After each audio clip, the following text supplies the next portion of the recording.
Welcome back into the Play-by-Play, a sports media talk show from Awful Announcing, where like Doug Gottlieb, we are learning over time that the best lesson, is always to say less.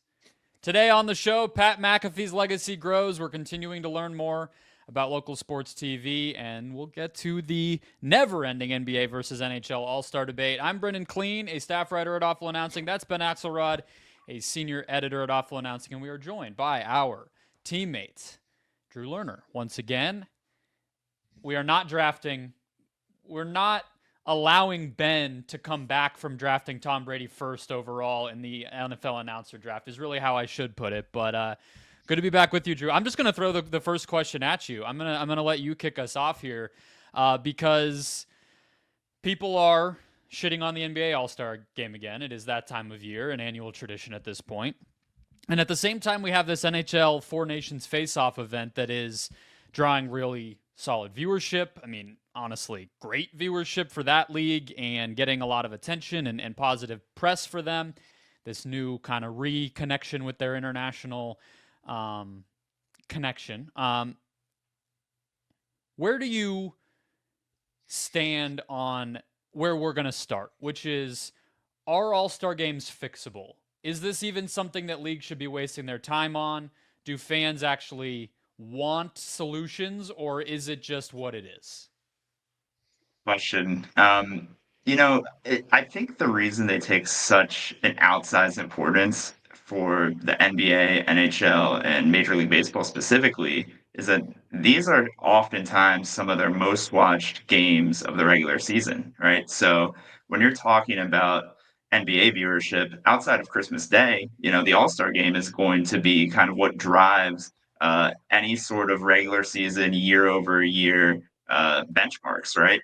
And so when the format sucks and the players don't try and viewership continues to fall, it is actually kind of a big deal.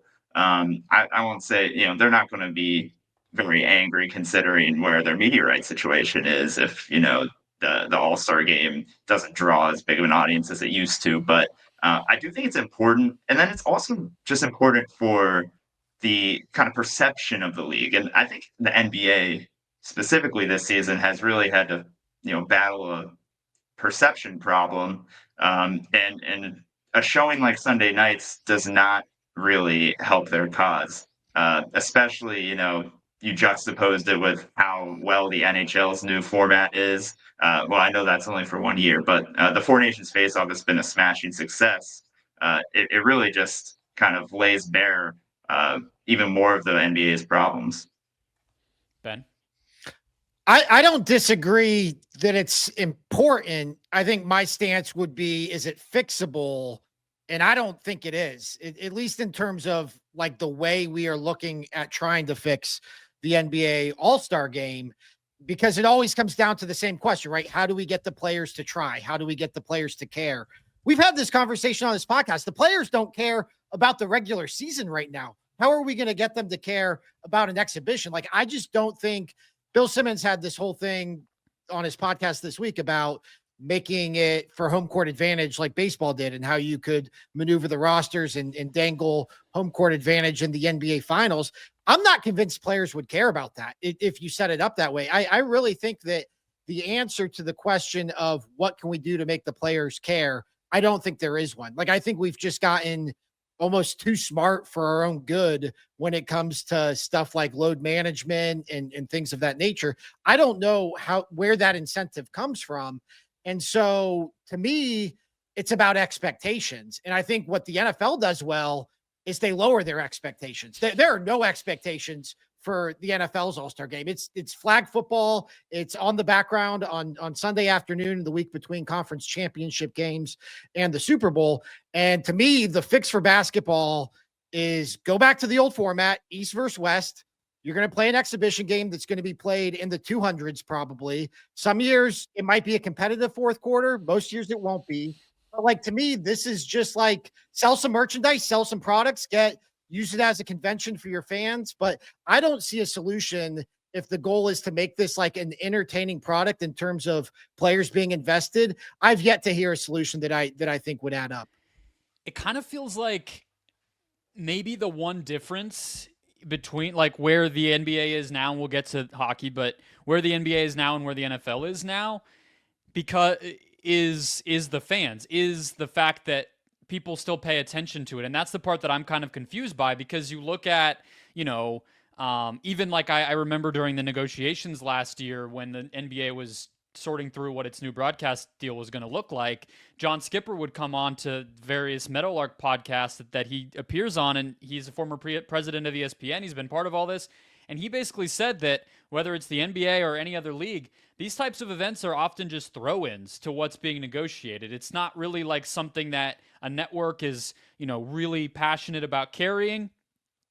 Obviously, there was kind of a goodbye to TNT this year, and they're integrated. Ernie Johnson hosts the Legends Brunch thing, and these guys are obviously around during the NBA 75, which I know was in your backyard, Ben. They had different, like, they did like a historical draft and all this kind of like shoulder programming around it that TNT shepherded.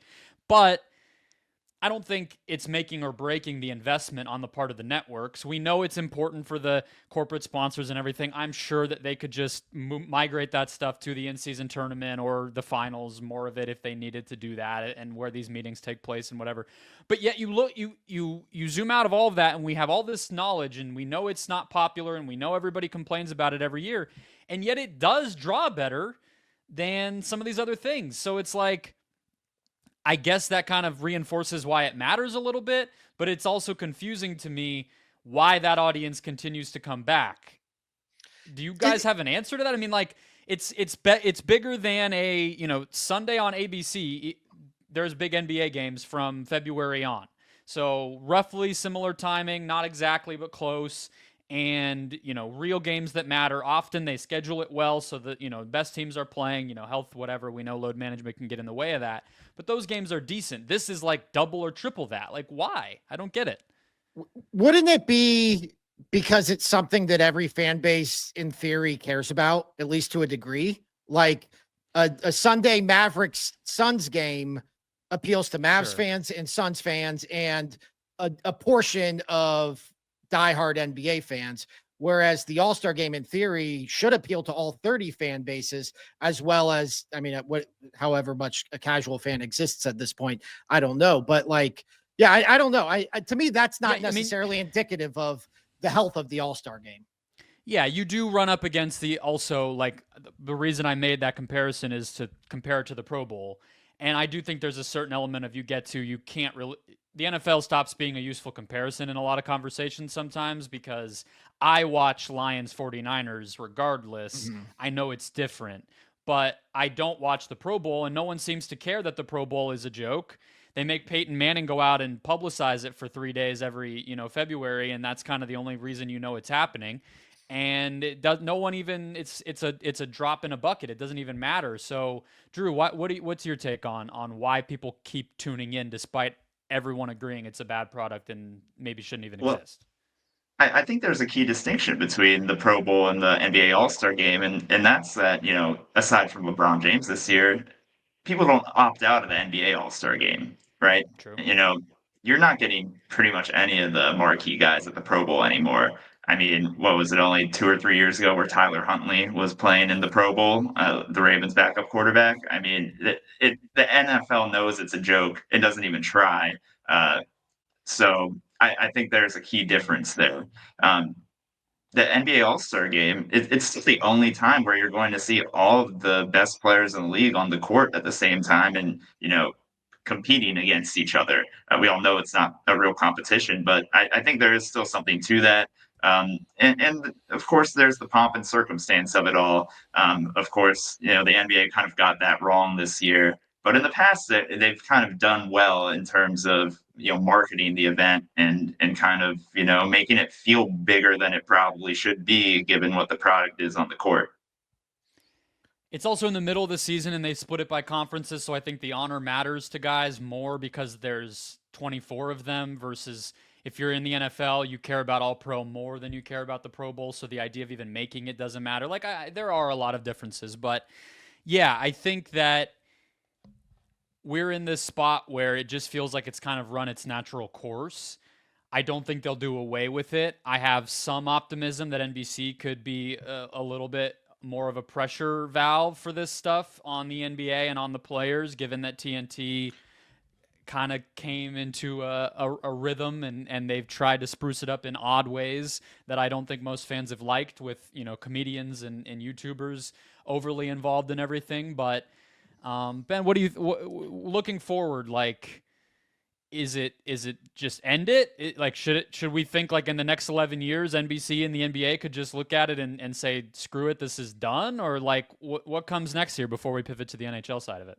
Yeah, I don't think it's going to go away, because I think, as pessimistic as I am about all of this, the question comes down to, well, who cares about this? And who cares is the television partners. Like, this is, it's a throw-in a way, but this is like a part of the package. This is a part of what they pay for. They pay millions of dollars for, so they're not going to want it to go away. I mean, it's still going to draw, I would imagine, although it went head to head with SNL 50. You had White Lotus. I don't know how much that's going to put a dent in. And then the delay of the Daytona 500 got in the way too. Yeah. So there was all this stuff going on at the same time. We have not seen viewership numbers as we're recording this, which tells me they weren't good, because they probably would be out already if they were up over last year even at all. But it's I'm sure they care. I think you're right. Yeah. And I think the part about all this, which I touched on earlier, is just managing expectations, because the All-Star game by its nature is a PR product. I did some research heading into this show. The very first sports All-Star game was the 1933 MLB All-Star game, and it came amid the Great Depression. It was the mayor of Chicago went to the Chicago Tribune looking to hold a big event to boost morale and to raise money. They actually donated like a significant portion of the proceeds to those being affected by the Depression. So by its nature, it's a PR product. The first NBA All-Star game was 1951. It was coming on the heels of the college basketball point shaving scandal. And so the NBA, it was actually the NBA's head of publicity. It's like the first line in his obituary is that he came up with the idea for the NBA All-Star game. And their thought was, hey, let's get all the stars in one place. We'll capture some of these college fans we're afraid we might lose, or who we think we can kind of pick off from the point shaving scandal. It was a big success. And so right now, the problem for me is, I guess, where did we hit this point where we felt like it needed to be fixed? Because even you mentioned the NBA 75th anniversary game in Cleveland. That was like a good game. Like, LeBron James hit the game winner in Cleveland. It was a big deal. I think most people agreed it was a good television product. Like, we've had good All-Star games. It's just most years they're not going to be good. I feel like when you put the pressure on, hey, we have this new format, we're fixing this, and then it falls flat because everybody tuned in, it's like, well, I thought you were fixing it. Like, to me, that's where you lose. The perception battle is by constantly claiming you fixed it, when really it's always just going to be a big exhibition with all the biggest stars. And so I think if you just lean into that and take it for what it is, like, that's better than trying to reinvent the wheel every year and putting this constant scrutiny on your product. Okay, so I think with reinventing the wheel, that gets us to the NHL side of it, which is exactly what they did this year. And I think it honestly is already reminding me of the RSN conversation we're going to have later, just in terms of like trying to get a handle on how we're even measuring the popularity and engagement in some of this stuff right now. Because I can tell you that, like, we can foreshadow that in 2026, regardless of what the viewership number ends up being for this one, it was up from 2023 to 2024 by 14%. People forget that. So like the how much people are watching it doesn't seem to be directly correlated with the complaining. Let's just say that. And they'll put it on NBC next year, broadcast television, and it'll be better, in terms of the number that we're all pointing to. So it's impossible to really evaluate it, and I think that's why I wanted to ask, like, people are still watching. Why does it matter? Why do we care?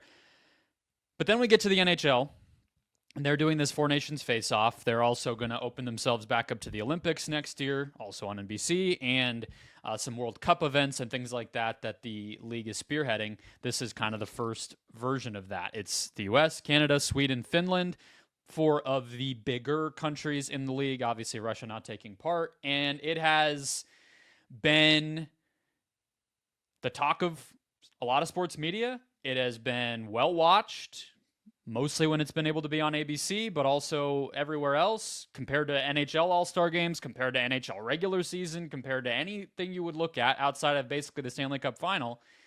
It's been great. My question on this is, because I've watched some of it, I'm not a hockey person. We notoriously had our team stolen from us. You guys might have heard down here in Phoenix, so I don't even have that to glom onto anymore. But I obviously can tune into fun sporting events, and I've liked it. It's been cool. I'm excited for the final on Thursday on ESPN, US Canada. It's two things. So the NBA side of it, to me, and I'll let you go first, Drew, is that we're retroactively trying to tell ourselves a story about why things are happening, I think, where NBA viewership is fluctuating, the All-Star game is up and down, things or whatever. We're kind of struggling to understand how to measure the engagement around the league. So we say that it's because they're not competing. But what I wonder is, like, what are we thinking might happen if the players compete? There will be 1 million, 2 million text messages sent around across America. Hey, they're competing hard this year. Tune in. Go watch it. No, people have made up their minds already. This is a stale thing. Then you go to the NHL. The fact of the reinvention, in my opinion, is what made people tune in. Yes, it helps that the games have been awesome, and then you might want to watch the next one. But the first couple things that they put on going well, the first couple events being competitive, or before we knew it was going to be competitive, you just watched because it was cool, because it was new. Are we at a place now where you have to just dangle these shiny things in people's eyes in order to get them to be excited about it? Because that's kind of, I feel like, the lesson I'm taking from all of this is we know how we feel about the NBA game. We don't like it. Oh, the NHL's trying something. I'll tune in. That's exciting. But then next year, are people going to care about the Four Nations face-off if it were to happen? I don't know. Yeah, I'm not sure if I agree with that premise. I think the excitement around the Four Nations face-off is because this is the first time that hockey has had a best-on-best international competition since the 2012 Winter Olympics. That alone, I think, has generated a lot of the excitement. And then, of course, you have the good games. You have US playing their neighbors in Canada. And I think that is the second aspect of this, right? It's the patriotism of it all, right? Wrapping yourself around the flag. There's a reason why the Olympics is, the second biggest viewership sporting event, just behind the Super Bowl. It's because people like rooting for their country, right? And the World Cup, I guess you can throw that in there as well. We're not watching luge normally. We're not watching curling, right? Like, we're watching it because we want to see if the U.S. is going to win a medal. And when we're taking on Canada, Finland, and Sweden, that's going to interest a lot of people that aren't necessarily hockey fans to begin with. I would include myself in that boat, and it seems like you too, Brendon. So that's why, I never actually got to my answer on the NBA thing. Is it fixable? I think it is if you do something like this. And I know many people have suggested that. I think doing a Team USA versus the world competition has that kind of inherent draw when it comes to, people's enjoyment of international sporting events, right? So that's what I would like to see I the guess NBA my do. question is, would that work for 5 years, 1 year, 30, or would it become stale too? Good. But Wasn't hockey doing USA versus the world at one point? I believe they did do that at some point, but they changed it to actually just competing for your country. Maybe that's Right. what the NBA needs to do, right? Have Team USA, Team Canada. I mean, all the other countries in basketball are really catching up. When you look at, France and Canada and Greece, like these are all competitive teams in international basketball competitions. Perhaps that's what the league should be looking at. Well, that's what I think that's kind of the rub for the NBA right now, though, is if you did USA versus the world, I feel like the world would kind of dominate USA at this point. Like, Team USA was barely squeaking by in the Olympics. And now if you made an international super team, I don't know how viable like that would be competitively. And then conversely, if you did it country by country, I don't think there's enough players to even form another team other than probably Team Canada and outside the US. I don't know. Yeah, I that just would be it. I mean, maybe France, but not of all NBA play. You'd have to be bringing players from other places. That kind of actually is an interesting idea, because I also think of the WNBA, and what they have done in Olympic years is they pit the Olympic team that's about to go, because they take a break, for the Olympics versus like everyone else. And like that's kind of another level of like respect stuff that doesn't get thrown into a lot of these, where it's like you're kind of being listed off as the extras, right? Like the players who are just below the cut, and they've won. Those all-stars who aren't Olympians have won the past 2 times they've done it that way. And it makes for a pretty competitive, like Caitlin Clark obviously was one of the snubs this year, and she played well, and Arike Gumbawale and some of the right on the cusp kind of iffy players who don't make that Olympic squad. That's a cool way to do it. But I guess my theory is that the cool way to do it is what gets people's attention more so than even what the cool way is. It's the fact of it. But I hear you, Drew, and I think we're probably getting towards something where people being able to keep up with stuff overseas, travel being easier, blah, blah, blah. This stuff's going to be easier. I'm sure the NBA would love to involve, for instance, EuroLeague teams, Basketball Africa League teams, things like that. I mean, Adam Silver can't talk enough about the global aspect of all of this, so I'm sure he would love it. But let's get into our next topic. Podcasts as TV, and what I am calling the continuing legacy of the Pat McAfee show, because we may look back at that deal spearheaded by Bob Iger and Jimmy Pitaro to bring a YouTube show, a podcast, quote unquote, from FanDuel, just a sponsorship, onto linear television on the worldwide leader in sports as the beginning of a business and like medium-based trend, even more than Pat McAfee cursing or getting into it with Norby Williamson. I think this is going to be increasingly part of how he changed the game.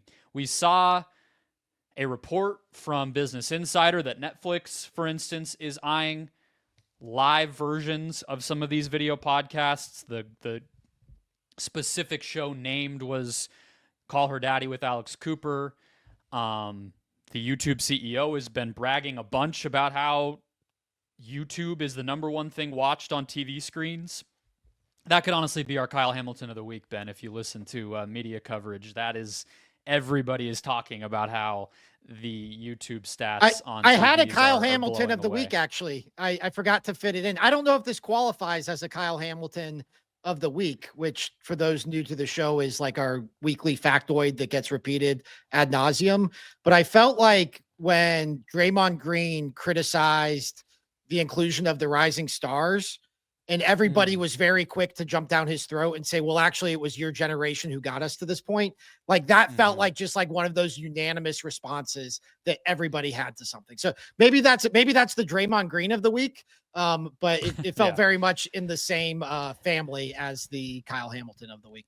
It is. We can't take that from Kyle Hamilton. He doesn't, he needs the shine more than Draymond, I think. But yeah, and then, I think it's no, like if you listen to a lot of these shows, like Shannon Sharp has talked openly about how he'd love for Netflix to buy his program, Nightcap and whatnot. So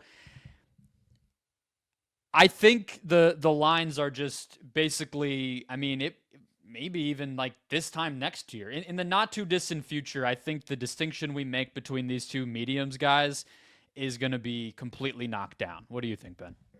Yeah, I mean, when you were talking about that, I don't even really think of like the Pat McAfee show as a podcast anymore. Like, I just think of like, I feel like everything is so fluid from a content standpoint in terms of doesn't exist on YouTube. Is it a podcast? Is it live TV? Like everything is just so connected and everything everywhere. I mean, Pat McAfee streams live on TikTok. Like there is no one place to get Pat McAfee.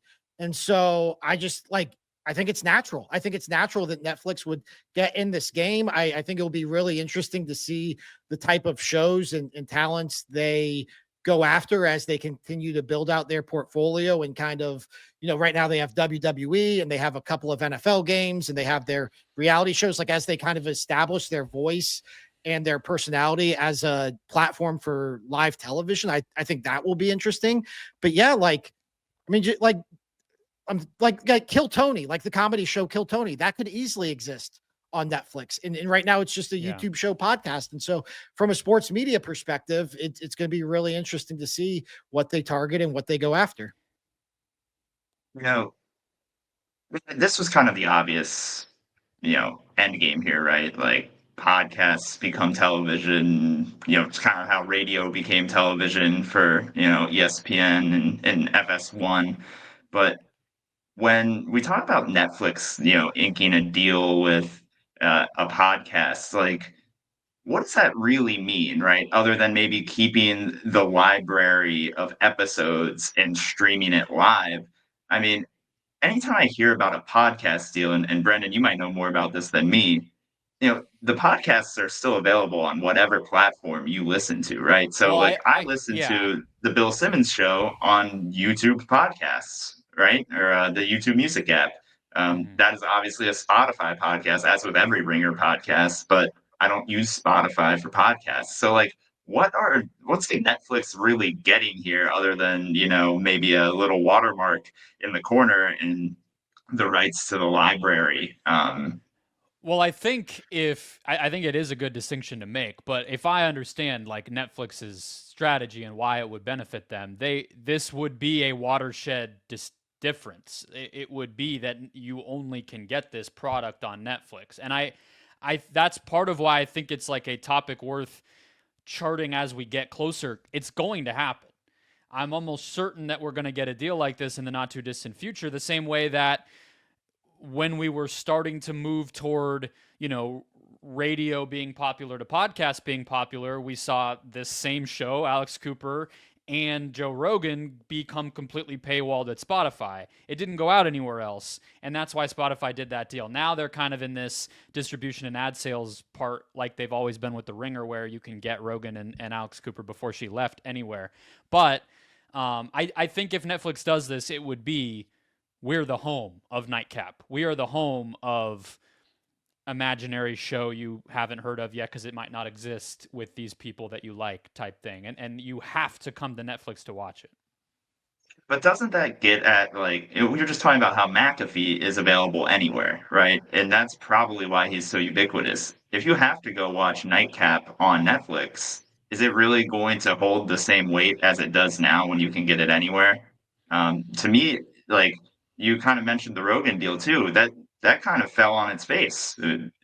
Listeners weren't happy that they had to go to Spotify to listen to it, and now it's available everywhere again. So, Mm-hmm. to me, I'm not sure if these deals are actually going to be as like groundbreaking as they might be made out to be right now.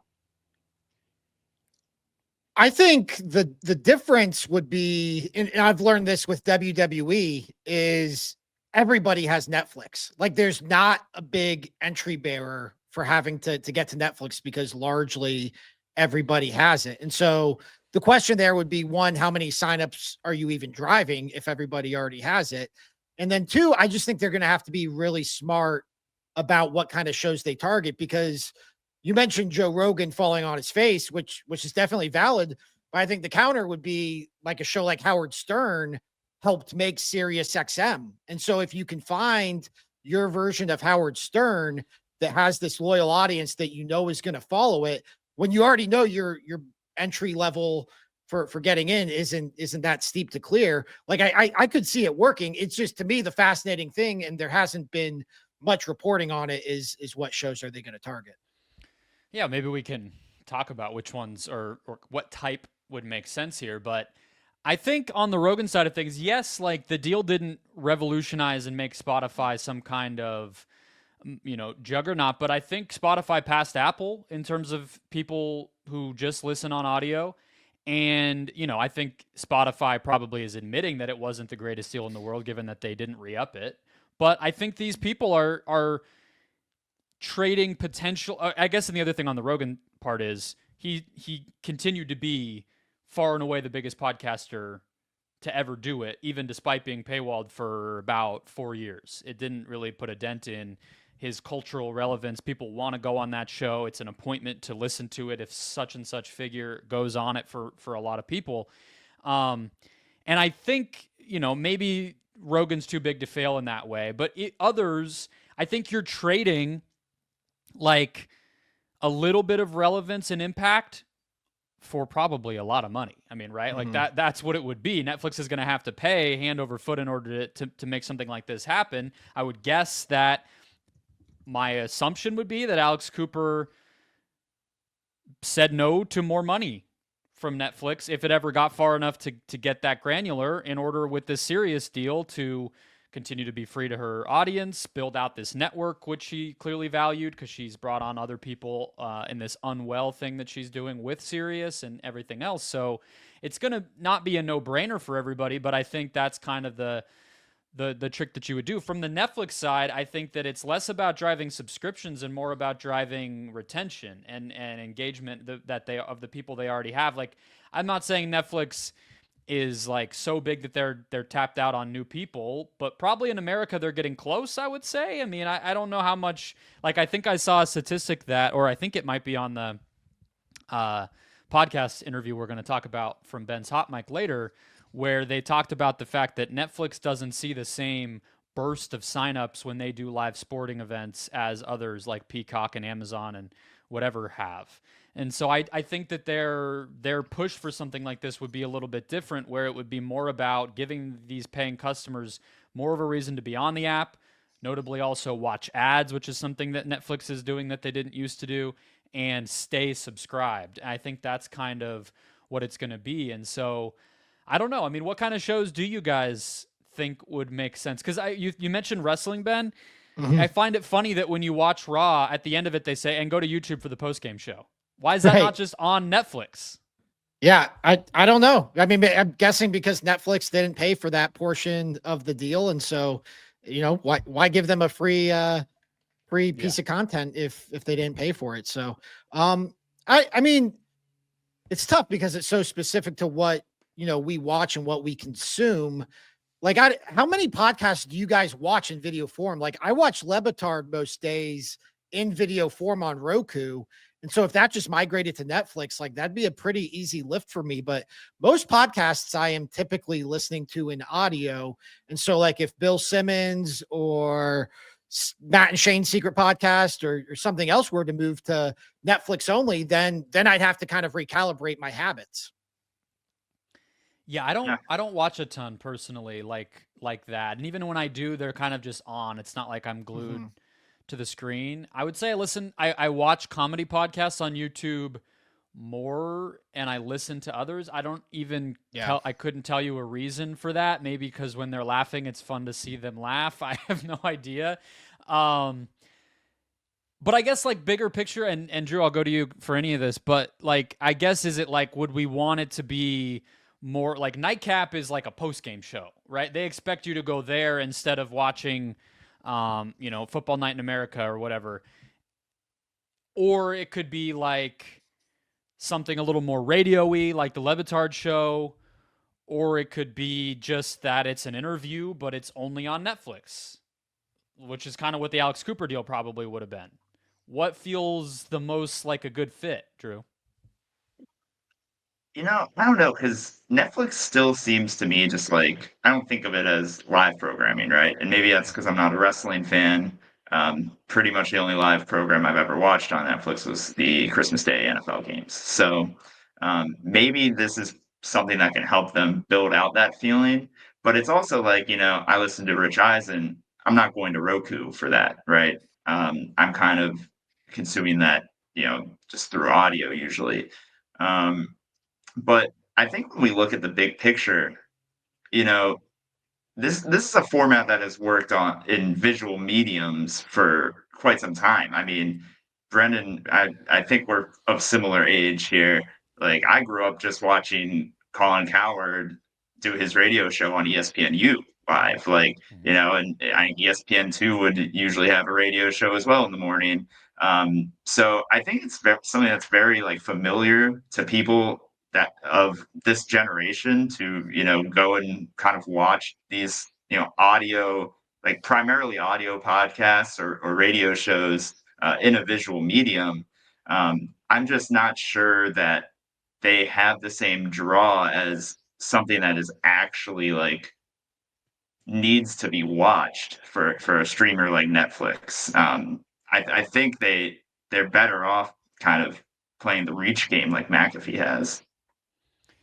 Yeah, a couple things that'll be interesting here are that Fox News basically bought this podcast company, Red Seat Ventures, that is the basically publisher of Tucker Carlson and what is the woman's name who used to work at Fox? Kelly. Yes, Megyn Kelly. Kelly's podcasts. And also, I read an article about Will Cain is basically doing a podcast in his time slot over there. So they are making 4 p.m. Eastern on Fox News is literally a podcast now. Yeah. And I think, First Take's not much different when Stephen A is not in studio, if we're being honest, right? I mean, it's effectively a podcast. Pardon the interruption. Like, it's successful as a podcast. Like, it's literally one of the top charting podcasts in podcast form. Yeah. So there's going to be motion here. And then on the Netflix side, I think this John Mulaney show that they're going to start. They did the LA thing last year as a little experiment, but it's going to be regular now, not so themed up to being LA and California focused, but just basically John Mulaney doing a talk show on Netflix. And I think it's not sports, but it'll tell us a lot about what they're doing, how much people watch it, and it'll tell them, I think, if this is something that they would want to get into. One thing I will just say, this is a nitpick. It looks worse when it's boxes on a screen. So if we're going to pay people and invest in this, can we put them in a damn studio, please, together? And the content is better as well. So come on. Let's at least get back to a little bit more of that. I understand people like to work remote. More power to you. Just know your product's worse. It's all right, but it's true. All right. Finally, regional sports networks. For the NBA and MLB, we have some data from Sports Business Journal kind of put together nicely in one place. As well as CNBC, that are starting to paint this picture, I think, of not only how fractured it is, which we kind of knew, but it's interesting to see it put out in terms of how many people are subscribing to these cool direct-to-consumer online options that, everybody gets patted on the back when they roll out, but is it actually consumed? What are teams' expectations for this? And what does viewership actually look like? So, Drew, I'll go to you as our resident kind of, ratings and business guy here. What stood out to you that maybe we can focus on most from a few different articles now painting a picture of this landscape? I think the most, like, the headline is the Utah Jazz. The Jazz are down 44% in viewership this year. This is their second year with their over-the-air plus direct-to-consumer streaming combo. So second year off of the RSN, and they're already down 44% in viewership. So I believe Tom Friend of Sports Business Journal kind of said the novelty has worn off. The whole point of doing this model was to increase your reach, increase the amount of people watching your games. And in doing so, you're actually sacrificing the television revenue that you once got from the regional sports network. I think it was reported that I want to say the Portland Trailblazers, who are actually the team that has increased the most year over year, they took like almost a 50% haircut in media rights fees, or actually, I believe it was 20 to 25 million. But there's another team that had taken nearly a 50% haircut in media rights fees. And, it's going to beg the question, like, eventually you got to prove that you can maintain a much higher level of viewership with this strategy, or else you're not getting the ancillary benefits from the increased viewership. You're not increasing your ticket sales sufficiently. You're not increasing your merchandise sales sufficiently to make up for what you were getting from your old RSN deal. I don't think it's short-sighted, because obviously the regional sports network business is dying, right? That pot is going to run dry, if not, a few years from now, probably in the next 5 to 10 years. So you do have to set up your future, but in the interim, it's not an enviable decision that any of these teams have to make. What stood out to me along those lines, and I should have set it up better because I called it RSNs, but the point is that there's less and less of those, right? It's not what we called RSNs, which were on cable, Fox Sports Arizona or whatever, 10, 15 years ago, and then Fox sold them as part of the Disney deal. And then they've been in this kind of limbo and are increasingly just going away one by one. And what you're getting in place of it is this, most of the time, a combination of free over the air and direct to consumer online subscription. Ideally, the free over the air is for local fans who just can put an antenna up and pay $10, hook it onto the back of their TV, and you're good to go. And the streaming is for out of market fans.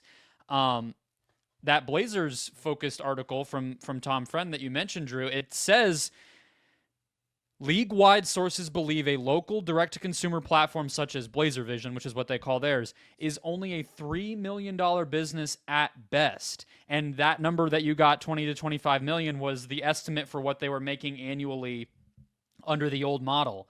I can't imagine, like, one thing I haven't seen is how much are these pre-existing local stations paying teams, but I'm assuming the reason I haven't seen much of that in the way of detail is because it's pretty microscopic. I can't imagine. And so that's a huge space between what they were making and what they're going to make going forward.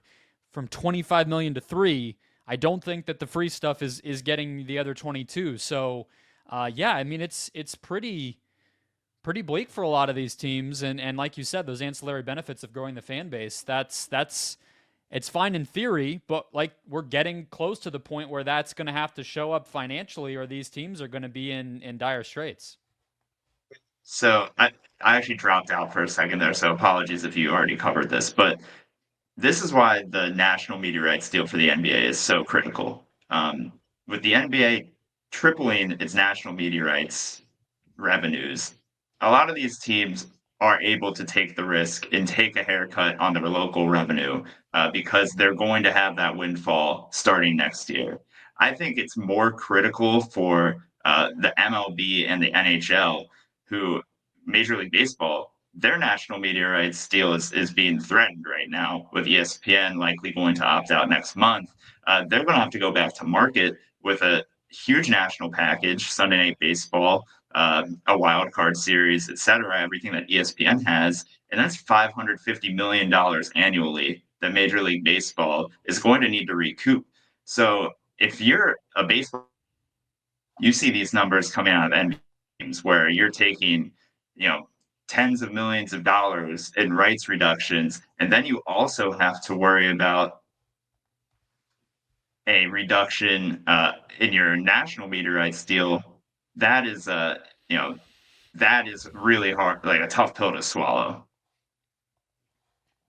Yeah, Ben, we were talking after the Luka Doncic trade and some of the conversation that came out of that about there's like the conspiracy angle of moving the team and all that kind of stuff that I think has been disproven and felt a little ridiculous in the moment, but also a more practical version of that is like the difference that is maybe manifesting even more than it used to in just how much local revenue a team like the Lakers makes versus the Mavericks. John Oran wrote and talked about this a little bit. That feels, it's not even a conspiracy to say that seems pretty real here for these teams. Yeah. One, I just want to say, I'm very glad we have Drew on this episode, because at Awful Announcing, like, we all kind of have our little beats. Like, Brendon, you cover a lot of NBA stuff and podcast stuff. I cover anything wrestling that comes down the pike, and Bill Simmons and some Meadowlark stuff. Drew obviously does a great job with the ratings and business side of things. But when I hear RSN, like, it's like literally it sends a shiver down my spine. Like, it just like is one of those things that feels like I'm being poked with a voodoo doll. I get like kind of a dull headache. Like, just RSN in general, for whatever reason, that phrase just like destroys me as an employee, as a sports fan, as everything I am as a man. So very glad like Drew's here to do the heavy lifting. But to your point, Brendon, like, where this matters for the average sports fan, aside from where you can watch your teams, is the revenue. And so the point that John Oran was making about why the Lakers might have traded Luka Doncic, or what might have played a role, is that the Mavs, I believe they got dropped by Diamond Sports Group just before the start of the season. They kind of pieced together putting the games on Tegna and doing their own direct-to-consumer service. And the Lakers, meanwhile, have like one of the richest local TV deals in all of sports. And so both the Lakers and Mavericks are getting obviously revenue from the national media rights deal and revenue sharing and all of that. But there's a big discrepancy in what the Lakers are bringing in on their TV deal and what the Mavericks are bringing in on their TV deal. And so that might make a team like the Mavericks more hesitant to sign a player, even as great as Luka, to a $350 million contract, knowing that they do inherently have financial restraints they have to worry about, whereas the Lakers just have this endless supply of money coming in from their local TV deal. And so at least for the average sports fan, like that's where this stuff matters. And that's why you should be paying attention to how good of a local TV deal your team has. It's also why James Dolan was trying to sue the NBA, right? Or was threatening to sue the NBA about the revenue sharing in the first place. Cause he's sitting there like, well, hold on. I'm the one sitting pretty still as all this falls out beneath us. And we have to, give part of our money to the freaking Grizzlies, which has always been true. But I think his urgency on that, I think, speaks to the same dynamic we're talking about, where he's watching this change and he's like, I want to benefit from the fact that I own the network and live in, own the New York team and all that kind of stuff. But yeah, I think you're right though, Drew. He's not even getting paid from, two of the major distributors in New York City now. So that worked out well. The lawsuit stuff was even before that, but yeah, it's yeah, but I think you're right that the NBA has a cushion that Major League Baseball doesn't necessarily have, because MLB is coming up on the renegotiation of their national deal. How, I guess, like, does this change their flexibility or creativity about where they're going to, like, are we more likely to just see them take Amazon's money, baseball, because they need the national deal more? Like, how does this change what we're about to see with baseball? Well, baseball's interesting. There was a report last week that they're going to have suitors. I think NBC might be an option, Amazon, like you said. But I think the big year for baseball is going to be 2028. That's when the league is trying to get together at least half of the franchises and roll them all up into one local rights package that they can distribute to an Amazon or a Netflix or a Google. Because right now there's such a discrepancy, right, between the small market teams and a team like the Los Angeles Dodgers, for instance, who has an insanely lucrative deal through 2039. Where they're just going to be, running circles around most franchises, and that's why they can, buy every player they want to in free agency. The Lakers one, interestingly, only goes through 2031. Just because since we talked about it, we're getting towards the end of that big Lakers deal. Just bookmark it. Yeah, that's true. But when it comes to baseball, I think they're going to take, assuming ESPN opts out, they're going to take a slight reduction in their national rights fees. I don't know if that's going to have any huge tangible impact in the near future. I think what you really need to look out for with Major League Baseball is how they handle the local rights situation, and that's how it's always been with the MLB. All right. I think we got everything on the local side. We've talked about it before, Ben, I think, but I'm in the free TV for my NBA team. Mm-hmm. My MLB team has no home. It's only streaming. Right after they made the World Series, they disappeared from being able to be watched on a television. And it's $100 a year. And last year I didn't pay for it. My MLB team, meaning the D-backs. I'm also a Padres fan, but and I didn't pay for it because that's a lot of money for something that is passive viewing. You kind of leave it on while you're cooking dinner, and it's just I don't know. Maybe I'm crazy, but I can't convince myself to do that. I'm in the exact same boat. The FanDuel dropped the Guardians this season. The Guardians just announced Guardians TV. It's going to be their streaming service, and it's, I think, the same thing, $19.99 a month or $100 for the season. And I mean, I'm sitting here, I'm wearing a Guardians hat right now, and it's like I have to sit here and wrestle with, like, do I watch $20 worth of Guardians games each month? Like, I might not. I probably don't. And so I'm like wrestling with, am I just not going to have Guardians games available to me? Am I going to pirate them? Like, what, how, like, I don't know. They might be on national TV enough this season that I can kind of get by, but will I go back to the radio? Like, I really don't know. And it's one of those things. A year ago, if you would have said, like, will these direct to fan streaming services be a success? I probably would have said yes, just out of default, because it seems like that's what everybody wants, is like a la carte options. But then when you do have a la carte options, you have to pick and choose. And now that I'm faced with it, like, I really don't know if I'm going to buy this or not. And so I would imagine What's happening is you're seeing the real price of these games, right? right. For years and years, they've been subsidized by, grandma down the street who never tunes into the RSN, but is still paying for her cable package. And to be quite honest with you, you're probably getting them at a discount for $100 a year, Probably, compared to, the old model.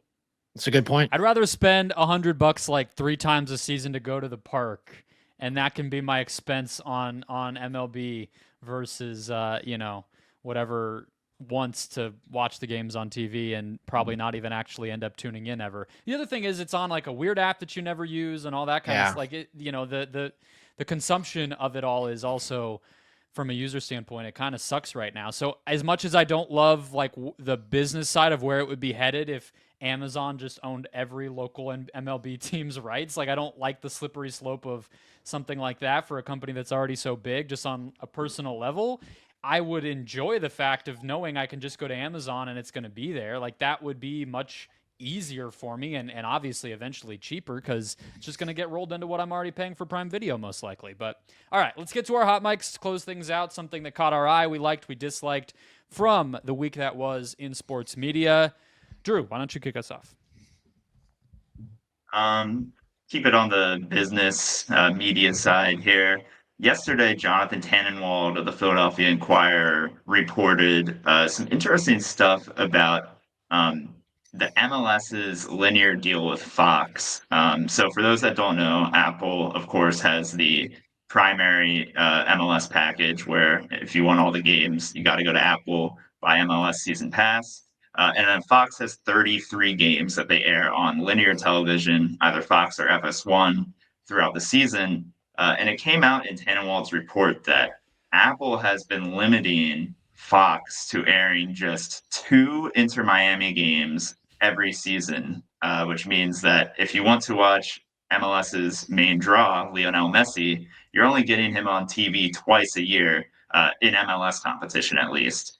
To me, this is like pretty horrible if you're Major League Soccer. I mean, you want to get your biggest star in front of as many people as possible. It's understandable that Apple would want to limit Messi's appearances on linear to some number, but 2 just seems really low. I feel like if you have 5 or 6, you're probably going to draw even more people to MLS Season Pass, not fewer, because you're introducing them to the product more. You're letting them see the star. I know I'm sure some of Messi's games are in front of the paywall on Apple, but those are not very well advertised. As someone who's a soccer fan and likes to keep up with Major League Soccer when I can, I never know when that's happening. So I can only imagine that a casual soccer fan wouldn't know that either. This just seems like a complete own goal from Apple and MLS. Do they just hate each other too much? Is it just like petty? I mean, I don't, it feels like it would be mutual. I mean, obviously it's beneficial for Fox, but like you said with Apple, it's like, it's free advertising. It's kind of a version of the same thing we're talking about with the free and subscription combo for these local teams, where it's like you would hope one can kind of feed the other and you're building the fan base for the team and blah, blah, blah. And I mean, I guess Apple can just afford to not care about that. So maybe they don't feel like they have to play ball. I don't know. It seems like even if you buy them at face value, that like maybe we're losing out on potential subscriptions if we show Messi too much on Fox. Like for a company as big as Apple, maybe you want to have a bit of a longer term perspective on this and know that showing Messi might actually grow the league that you're in a 10-year partnership with. But yeah, it's just very disappointing if you're a soccer fan. Especially because I looked it up while you were talking. Messi's contract's up after this season. This isn't like an eternal windfall that you should care about the general health of the sport and the subscription base for this thing, not just who gets to have the, golden child on the screen the most times. Like, it's a little bit short-sighted in that way too. But I think I've watched one Messi game total since he got to the US, because I genuinely have no idea where to do that or why I would. Well, I don't even I can know say what's I've definitely happening in the watched more sport. Nations League games that he's played in than MLS games because those are Yes. the only ones on television. Yeah, it's bonkers how that sport just got completely hidden from the public view the minute that they signed that deal. Ben, or not that sport, I should say, that league. That sport is very, very well known to many. But Ben, what's your hot mic? Yeah, I was going to say I have some Champions League scores to check in on here once we wrap up. Well, that's on Paramount Plus, so not Yeah. not much better, unfortunately. That's my favorite. When Champions League weeks roll around, I'm like, am I still subscribed to Paramount Plus? I can't remember if I canceled it after the last group stage. But my group group stage, my hot mic is The Town with Matthew Bellany, the Ringer and Puck podcast. And it made headlines this past week because he did a 2-part interview with Bela Bajaria, who is the chief content officer at Netflix. And it was kind of mind-boggling how the story that went viral was that Netflix is targeting the NFL and they want an NFL Sunday package. Not at all indicative of what she actually said on the podcast. She basically was backed into a corner by Matthew Bellany. Really bizarre how that story went viral. It felt like she wasn't even sure if she meant Sunday afternoon or Sunday night when she answered the question.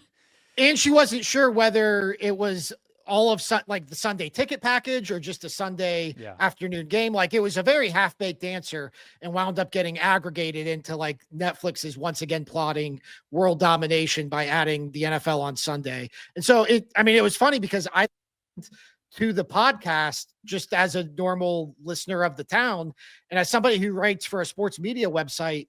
What she said didn't like raise any sirens for me. It was just like, oh, like Matthew Bellany backed her into a corner and she gave him an answer to answer the question. And that was it. And then all of a sudden these headlines pop up like Netflix taking direct aim at Fox and CBS, trying to steal their Sunday ticket packages. I'm like, what did I miss? Like, well, I'm sorry.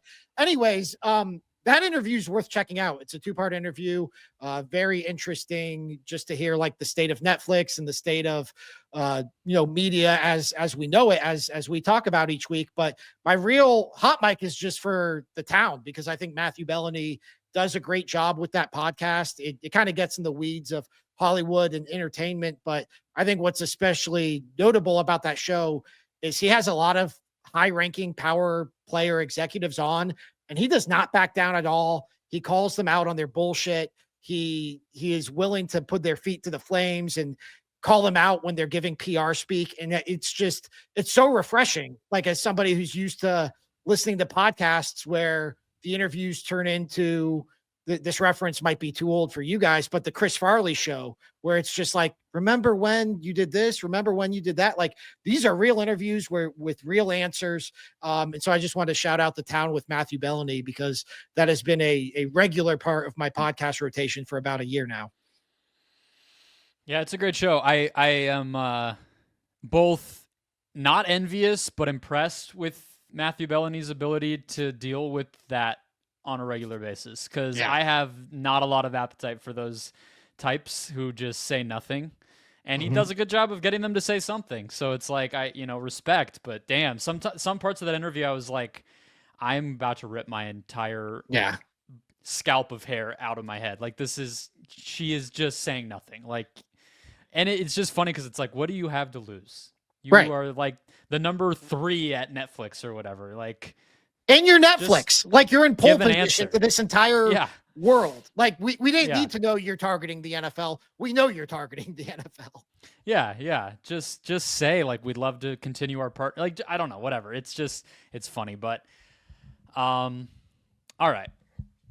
I will go to mine, which just came out yesterday on Monday, which is just more setting the stage for what's coming than really it is any bit of news. But Caitlin Clark's agent came out in an interview with ESPN and had a shot across the bow of that the W should just fully be excised from the NBA in the coming years, which is like something that you'll hear a lot of fans say or whatever. But for somebody representing the league's biggest star and one of the biggest power players in the league to kind of set that as the terms of engagement while they're about to negotiate a new collective bargaining agreement, this new media rights deal is starting, and everything else was, I guess, further than you typically hear people like this go. So I think that those negotiations are going to be pretty fraught. I think both sides need to continue to work together, so I don't think there will be a lockout or anything, but I think it's going to get pretty ugly. There's like 3 total players in the entire WNBA under contract for 2026. Like everybody is waiting for this moment, and they just 4x'd their media revenue. They make 10% of basketball-related income instead of 50 like they should, and they have I think the players and agents have all the leverage at this point to say, it's time. It's time for all the stuff we haven't gotten. So let's start making the list. And the fact that you would go all the way to the top of the list of like, we're not going to belong to our corporate parents anymore is pretty notable of where this is going, I think.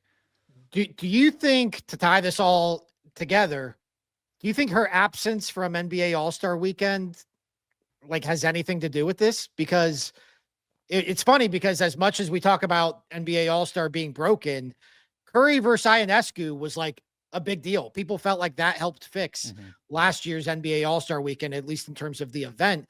And the idea for this year was going to be something like Curry and Clay versus Sabrina and Caitlin. And it seemed like everything just fell apart because Caitlin didn't want to be involved in it. Yeah, it does feel like that. I hadn't thought of that connection. You absolutely could be right that this is kind of a we're done playing nice type thing. But I'll just say that like what Erin Kane, who's her agent, said to ESPN is easily the majority opinion among people in the league. It's not even close. So it's kind of like saying the quiet part out loud. But if it is true that like acting on it is also kind of happening here, then that's interesting to me. I think, it's at least symbolic, if nothing else. I'm going to predict a leak that's going to happen within the next year. And it's, Caitlin Clark is ready to take a look at Unrivaled. Caitlin Clark isn't, that wasn't a forever thing. I think that's the leak that's coming in the next, I'll say 2 years to give myself some padding.